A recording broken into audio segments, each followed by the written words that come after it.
మొత్తానికి హౌస్‌లో సగం మంది నామినేషన్స్ అయితే పూర్తయిపోయావి. అందులో ముఖ్యంగా పృథ్వీ, విష్ణుప్రియ, అవినాష్, నాబిల్‌తో పాటు గౌతమ్, నిఖిల్ వీరి నామినేషన్స్ అయితే కంప్లీట్ అయిపోయాయి. ఇక నామినేషన్ ప్రాసెస్ ఈ విధంగా రంగు పుయ్యు అసలు రంగులు బయటకు తీయు అంటూ పేరుతో నామినేషన్ మొదలుపెట్టేశారు. ఈసారి మాత్రం ఒకరిని బయటికి పంపించాలనే ఉద్దేశంతో కాదు, ప్రజలకి వాళ్ళ రియల్ మాస్కులు ఏంటో చూపించాలనే ఉద్దేశంతో నామినేషన్ జరుపుకుంటూ వచ్చేశారు.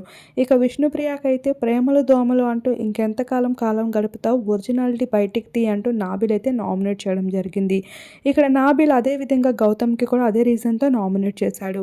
నువ్వు ఓన్లీ నామినేషన్ టైంలో రెచ్చిపోవడం తప్ప మిగతా టైంలో ఆటేమీ కనిపించట్లేదు అంటూ. ఇక నిఖిల్ విషయానికి వస్తే నిఖిల్ ఇంకెంతకాలం ఇలానే తిని పడుకుందాం అన్నట్లుగా గడిపేస్తావు అంటూ నామినేట్ చేయడం జరిగింది. ఈ విధంగా ఏ ఒక్కరిని కూడా హౌస్‌మేట్స్ ఏ ఒక్కరికి వదిలిపెట్టుకోలేదు. మొత్తానికి అందరికందరూ నామినేషన్‌లో అయితే పడ్డారు అని చెప్పాలి.